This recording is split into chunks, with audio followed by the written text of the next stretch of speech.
Hello, sixth form. Today we're going to continue reading The War with Grandpa, Chapter 26. Chapter 26, Rocker and Roll. You can bet your life I went looking for Grandpa right after the boys left. But he was too clever for me. He hung around in the kitchen where Mom was preparing dinner. Then he played a few hands of casino with Jenny. By that time, Dad was home from the office. I didn't get to speak to him alone and in private until after school the next day, and he was up in my room when I got home. He had his big toolbox up there, and he was sitting on my bed, carving a little piece of wood with his knife. "Hello, Pete," he said in a friendly way. "How was school today?" I put my knapsack down. "I let you care," I said. I care, Grandpa said. "How did you know we were going to play Monopoly?" I asked him. He grinned. "A military secret." "I suppose you think it was funny." Grandpa chuckled. "Wasn't it? Here you guys get together to play a game and surprise!" Grandpa took the little piece of wood and knelt down next to my rocking chair. Then he tried to fit it into the hole in the back of the chair where the arm kept coming loose. "Just a touch too big," he said. "You're fixing my rocker," I said. "Trying to," Grandpa said. He had a piece of sandpaper and was rubbing the little piece of wood like crazy. "Are you going to glue it again?" I asked.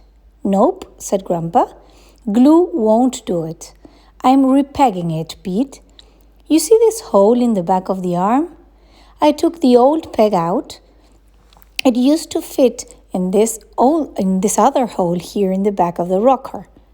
Grandpa tried to put the little piece of wood into place, but it wouldn't fit. "Just a little more sanding now," he said. "What about all the stuff from my Monopoly game? Can I have it back now?" "Not until," he said. "Until what?" "Until our little disagreement, or whatever you want to call it, is over." I looked at Grandpa, but he was busy sanding. "I don't think that's fair," I said. "It's not," he said. "Let's just say your Monopoly pieces are prisoners of war. As soon as we make peace, back they come." "I'll never do that. Not until you give up my room." "Then they'll stay prisoners a long time," Grandpa said. He took a pair of pliers and gripped them around the middle of the wooden peg. Then he stuck it into the armhole and kind of twisted it while pushing all the time. It took a lot of effort, but Grandpa had big hands and big muscles, and it finally went into the hole about halfway.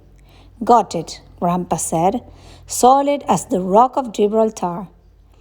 "I gave you back your slippers," I said. "It seems to me that I had to come up here and find those slippers myself," he said. "I didn't see you hand them over, Pete." I thought about that while Grandpa put the pliers away and got out a hammer from the toolbox. The hammer had a rubber tip on the hitting part. "I'm going to have to get you back for this," I said. "The secret warrior will strike again." "I know that," Grandpa said, grinning. "That's the fun of it." I couldn't believe he said that. "You think it's fun?"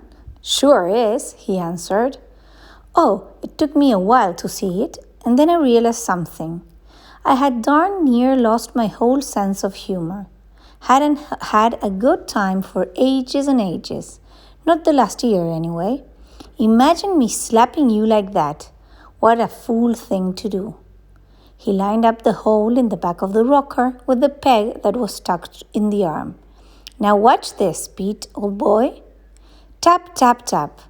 That's all it took.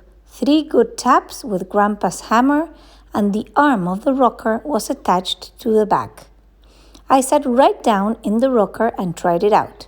It was solid, just like Grandpa said. "You're a good fixer," I said. "Thanks." I kissed his forehead. "I'm the best," Grandpa said. "You know, Pete, I used to build whole houses from the bottom up.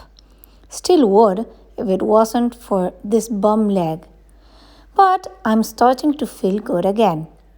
Got my old pieces back, I think. There's lots of things in this house that need fixing, and I'm the man for the job, kiddo. He gave me a hug then, and it felt good. But when he let me go, I looked at him and said, I'm going to get you for that Monopoly trick, you know. Sure you will, he said. Then he laughed. I can't hardly wait.